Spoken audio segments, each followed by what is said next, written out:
Como cada jueves, me da mucho gusto enviarles un muy cordial saludo. Y el día de hoy los invito para que pongamos nuestra atención en los versículos 26 y 27 del capítulo 4 del libro de los Efesios. Pero antes voy a leer los versículos del 25 al 32 que dicen de la siguiente manera. Por lo cual, desechando la mentira, hablad verdad cada uno con su prójimo, porque somos miembros los unos de los otros.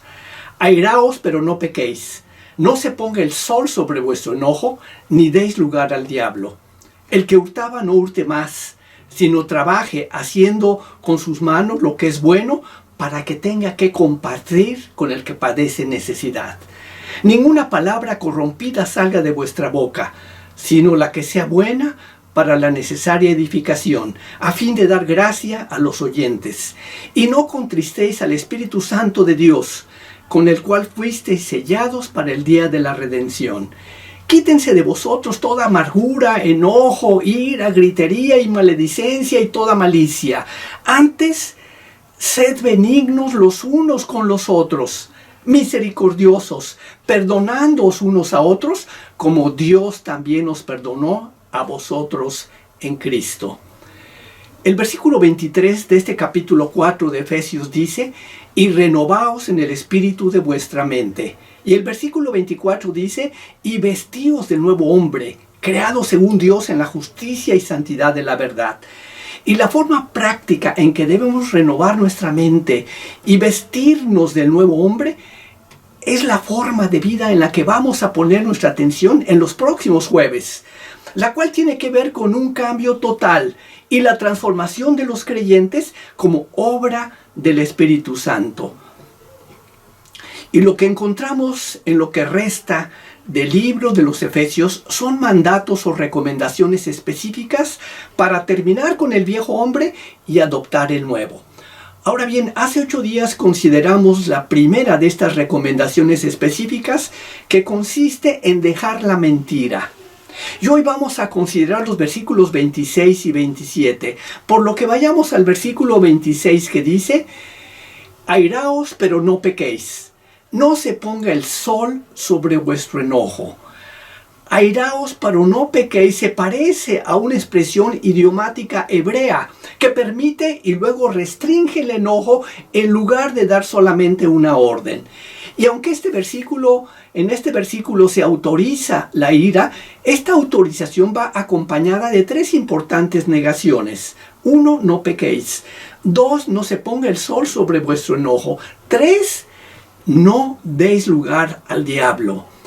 Otra traducción de la Biblia dice, si se enojan, no pequen, la cual sería la frase idiomática equivalente en español. Y otra forma de decirlo sería, no pierdan los estribos, sino asegúrense que su enojo es correcto.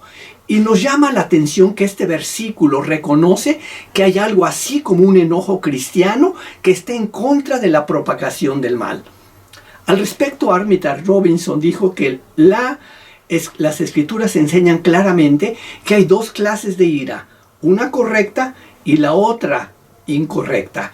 Y en los tiempos en que vivimos debemos tener 2 tipos de ira correcta. En primer lugar, de santa indignación contra todo tipo de pecado.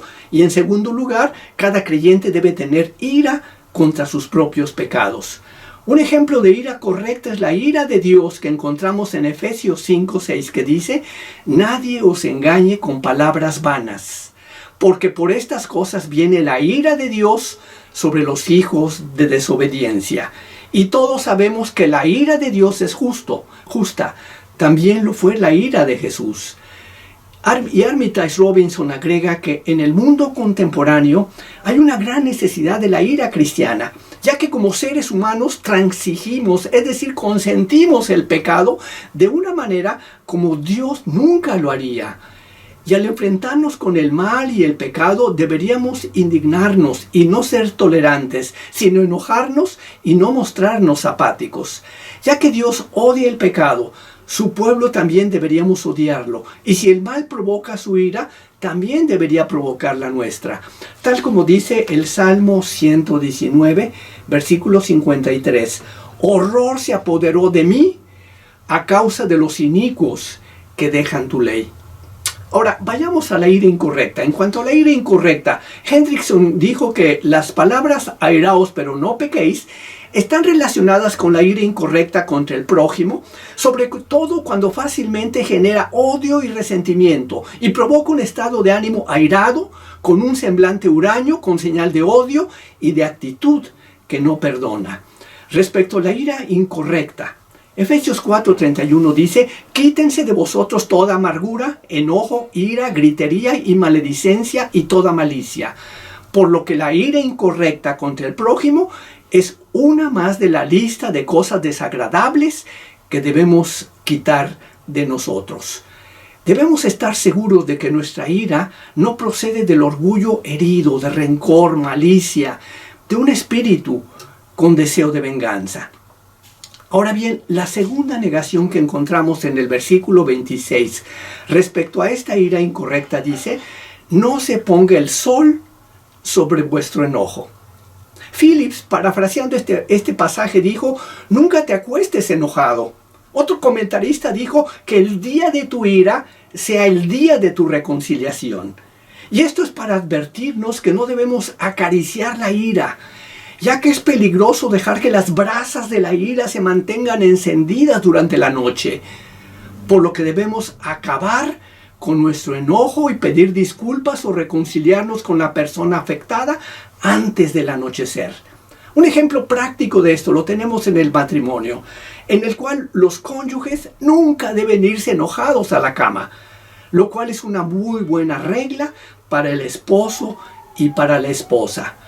En el Antiguo Testamento, un prestamista que tomaba la túnica de una persona, sobre todo como prenda, debía devolverla cuando el sol se ponía, para que ese pobre no tuviera frío y pudiera dormir con ella.